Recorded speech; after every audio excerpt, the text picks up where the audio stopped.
Peringatan Maulid bukan sembarangan, saudara. Karena dengan kita hadir peringatan Maulid, kita tahu sejarah Nabi. Karena kalau kita mau duduk ceritain sejarah Rasulullah Sallallahu Alaihi Wasallam, jangankan sejam, 2 jam, 3 jam, 1 hari, 2 hari, 1 bulan, 1 tahun, mustahil bakal rapi kita nyeritain tentang Rasulullah Sallallahu Alaihi Wasallam.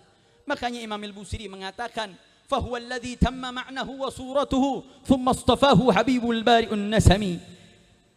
Beliau ini tamma ma'nahu wa suratuhu, sempurna dia punya akhlak, sempurna dia punya fisik, sehingga dia dipilih oleh Allah Subhanahu wa taala menjadi kekasihnya. Makanya saudara, saya akan ambil beberapa cuplikan saja. Kita ambil beberapa cuplikan hidupnya Rasulullah sallallahu alaihi wasallam. Satu, bagaimana Nabi adalah sosok yang jaga amanah, yang wafa, yang setia, saudara. Dalam salah satu peristiwa perjanjian Hudaybiyah, di mana dalam perjanjian Hudaybiyah tersebut, saat itu perjanjian yang banyak dilihat para sahabat ini berat sebelah.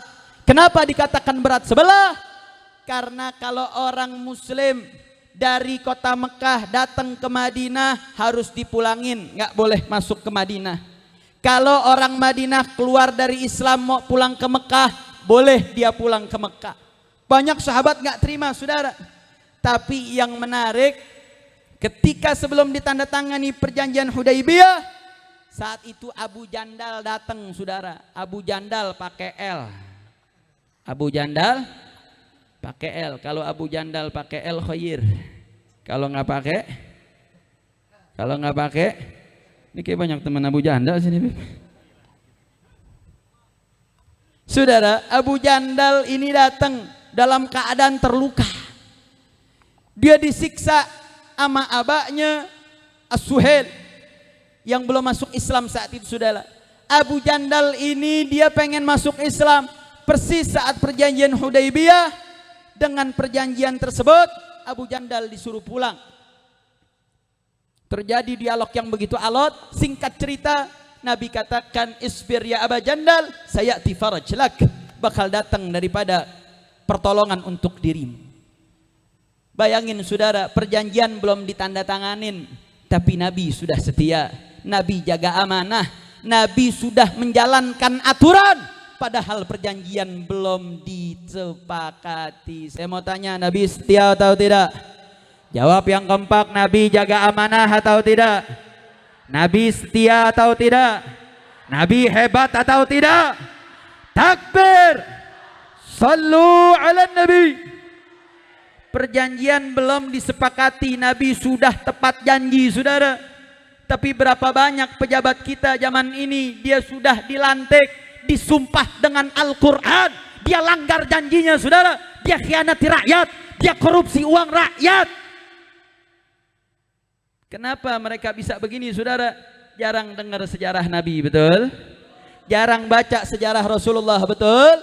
Kalau dia dengar sejarah Nabi, dia bisa ikut sejarah Rasulullah, dia bisa ikut ajaran Rasulullah. Bukan sejarah Nabi yang dibaca, sejarah Kemal Atatürk yang dibaca. Tahu Kemal Atatürk? Kenal apa enggak? Kenal di mana ente? Kemal Atatürk ini seorang yang benci sama Islam, benci sama syariat, benci sama Arab, benci sama aturan agama Islam.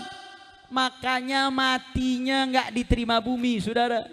Udah nggak diterima bumi, bau lagi, bau. Kalau bau biasa, kalau bau banget. Sampai hari ini udah ratusan tahun dimakamin, baunya sampai ini hari kecium, saudara. Di Jakarta mau jadi nama jalan. Saya mau tanya, pinter apa goblok? Pinter apa goblok? Pinter apa goblok? Kayak di orang Turki nggak ada yang bagus, saudara. Di zaman Kemal Atatürk tuh ada ulama luar biasa namanya Badi'uzzaman An-Nursi. Seorang ulama ayat min ayatillah. Dia bukan lagi ngapal Al-Quran, Qamus Al-Muhyut yang puluhan jilid, dia hafal sampai huruf sin, saudara. Bukan Al-Quran doang yang dihafal, kamus dihafal. Alim ayah min ayatillah Badi'uz Zaman An-Nursi, seorang ulama besar, seorang pejuang yang luar biasa. Kalau Kemal Atatürk, apa yang mau kita ambil pelajarannya, saudara? Mau ambil otoriternya, mau ambil kekerasannya, mau ambil sisi benci syariatnya? Apa yang mau diambil dari seorang seperti Kemal Atatürk, saudara? Kenapa ini bisa terjadi? Karena jauh dari sejarah Rasulullah, betul? Karena para pejabat kita jarang duduk ngaji, saudara. Jarang dengar pengajian, jauh dari pondok pesantren, jauh dari majelis-majelis ilmu. Makanya nggak tahu sejarah Nabi, betul? Betul?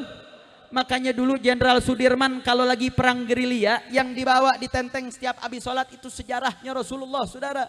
Dia buka bab jihad, dia bacakan kepada pasukannya untuk dengar bagaimana cara perangnya Rasulullah, gimana beratnya perjuangan Rasulullah, sehingga para pejuang negara kesatuan Republik Indonesia, mereka bahu-membahu, mereka korbankan darah mereka, nyawa mereka. Kenapa? Karena termotivasi dengan sejarah Rasulullah.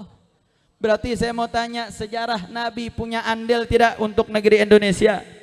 Ada andil atau tidak? Ada atau tidak? Ada, saudara. Sehingga jihad itu bagian dari kesatuan dari negeri Republik Indonesia, betul? Betul?